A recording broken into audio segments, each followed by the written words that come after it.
Okay, moving on to the next segment of today's show, I wanted to talk about the AFC North, and I think as a whole, there were some lines drawn in the sand in the AFC North on Sunday. As you saw, the Pittsburgh Steelers just blow out the Cleveland Browns by a significant amount. The Steelers are now plus 62 in point differential on the season. You guys know, if you listen to this show, this is a Steeler team. I've been on their bandwagon since the beginning of the season. I've always been a huge fan of their defense, and that isn't going anywhere. Just a super impressive defensive effort by Pittsburgh.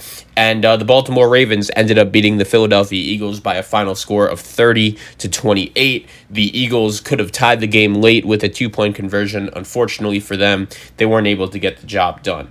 And the Steelers, it was interesting for me. I was curious to see how they were going to play going into this game, just because they haven't really played anyone through the first 4 or 5 games this season, and 4 of their first 5 games of the season were at home. So even though going into this game, I looked at both teams and said to myself, all right, Pittsburgh is a pretty significantly better team than Cleveland. Cleveland was the best team Pittsburgh was going to face so far this season by a significant margin. So there was a little bit of a raise in level of competition. So that's always a thing to keep your eye out on when you're judging how good a team is. And we know the Steelers are good. So I want to talk about the Browns a little bit to start off this segment.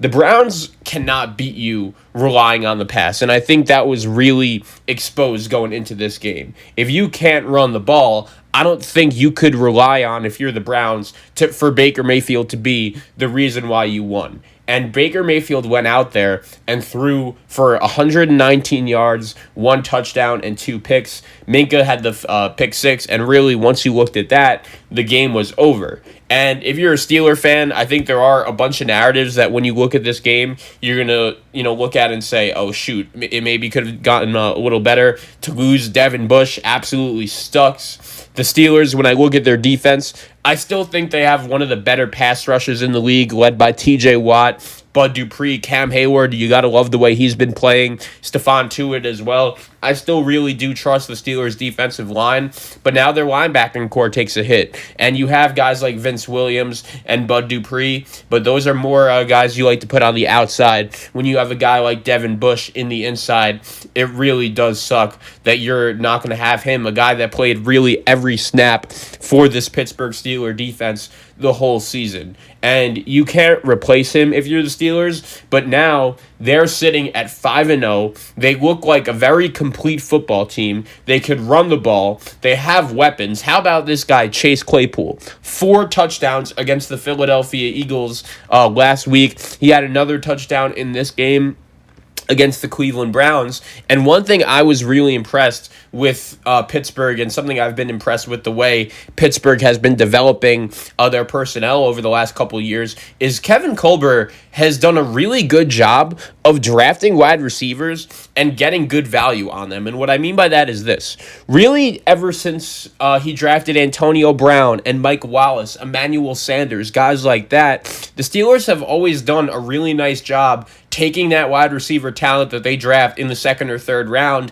and turning those kind of guys into really good players. Deontay Johnson has barely been in the league for a year, and he already has Pittsburgh Steelers fans feeling really good about the fact that he was a mid-round draft pick. I think the same thing could be said about James Washington, about Juju Smith-Schuster. And now when you look at this kid, Chase Claypool, he was the 12th wide receiver taken in this draft. And now, all of a sudden, 5 games into the 2020 season, his rookie season, he has Steeler fans feeling very, very good about the fact that they took him. And when you look at what this meant for the Cleveland Browns, the Steelers always get to the quarterback on defense. I think we all know it was just a bad day for Baker Mayfield. And this is kind of who I thought the Browns were going into this game. I think it's concerning that they've played 2 really good teams and have gotten blown out both times. I think if you're a Cleveland Brown fan, that's the situation where you kind of look at it and say, okay, this just isn't good. That can't happen. Because here's the problem.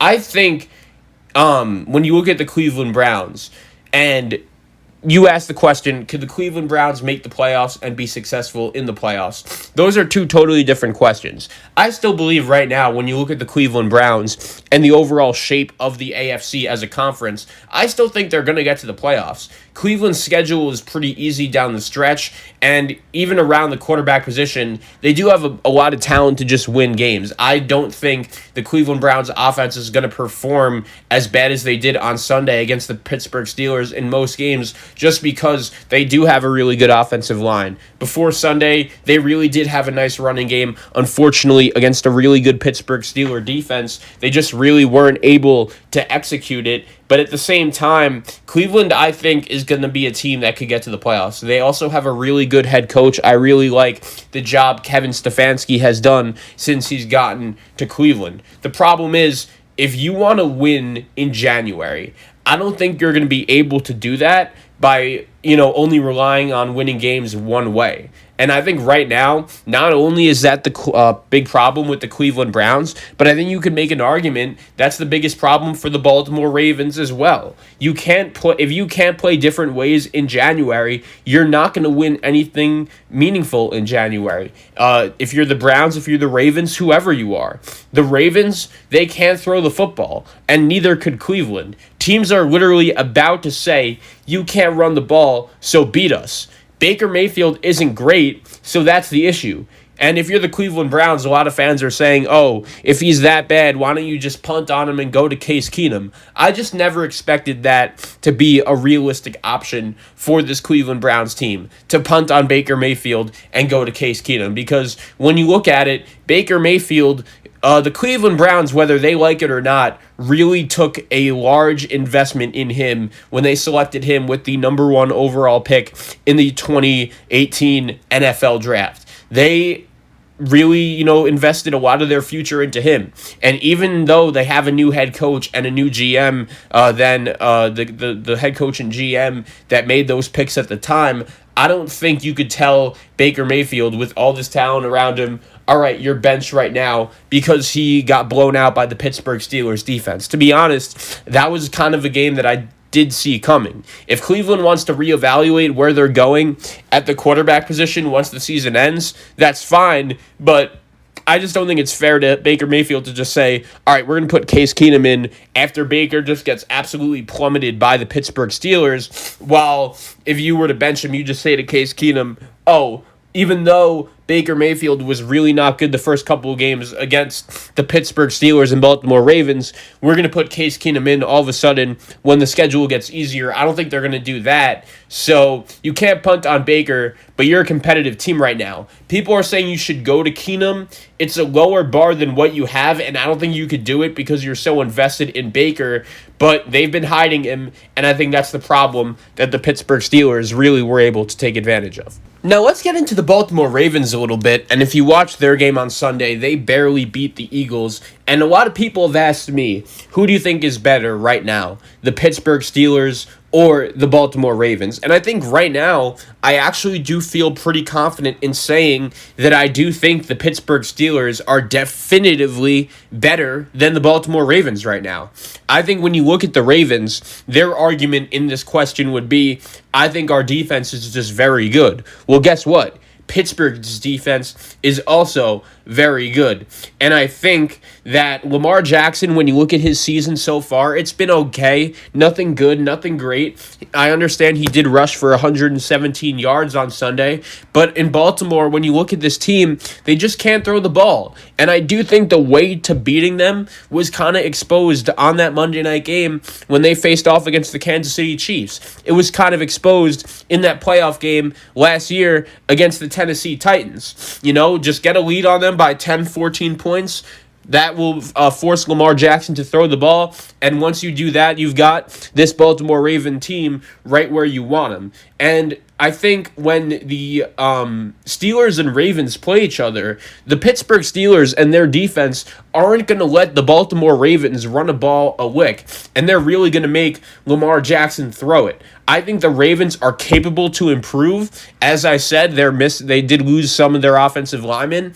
Maybe they're just still gaining chemistry stuff. And Lamar, I don't think anyone really expected him to be able to put up the same numbers as he did last year, but I do think it's realistic, or it was realistic, to kind of expect him to put up at least similar numbers. And he hasn't really done that so far. I do think he's capable, but when I just compare the way both of these two teams have been playing so far, I think right now I would give the edge to Pittsburgh, and it's obviously going to be different once these two teams face off on the same field. Baltimore will have a bye this week. Pittsburgh will face Tennessee this week, and then they'll take on each other in Baltimore. So I do think the Ravens have some factors that could maybe favor them here, but they're 5-1, so I don't want to overreact. But on Sunday in their game against the Philadelphia Eagles, they were up 24-6, and all of a sudden you turn around and it's 30-28, and the Philadelphia Eagles have a real opportunity to score the 2-point conversion and tie the game. I think Baltimore was up 24-6 here and got bored. The Eagles made a run and it did get dicey, but the bottom line, I think, when you look at the Baltimore Ravens is this: their next 5 games are going to tell us a lot about them. I think their next 5 games are going to tell us all we need to know, because they host Pittsburgh, go to Indianapolis, go to New England, host Tennessee, and go to Pittsburgh. And then it's a pretty easy schedule the rest of the way. I know they have an away Monday night game at Cleveland, but when you compare the magnitude of those opponents to the other ones, I think it's fine. It's not that hard. I think those 5 games are going to tell us a lot about the Baltimore Ravens, because when we look at those 5 games, it's going to be our job to see, all right, can these guys produce in a big spot? I think that I feel pretty confident telling you guys that in those 5 games, sometime during those 5 games, the Baltimore Ravens are going to have a deficit. Maybe it's a 7-point deficit, maybe it's more. I'm really going to look in those 5 games, especially when they go on the road to Indy and on the road to New England, right? I'm really going to be looking for, okay, in those 5 games, if Baltimore faces any type of significant deficit, could Lamar Jackson just put the team on his back and say, all right, get on my back, and we're going to win this game because of my arm? Even though he's had a great career so far, I still really haven't seen him be able to do that, and that's the one thing that if I were a Raven fan, I would be looking for. Until I see that, if you ask me, Zach, who is the best team in the AFC North, Pittsburgh or Baltimore, to me, the answer is Pittsburgh.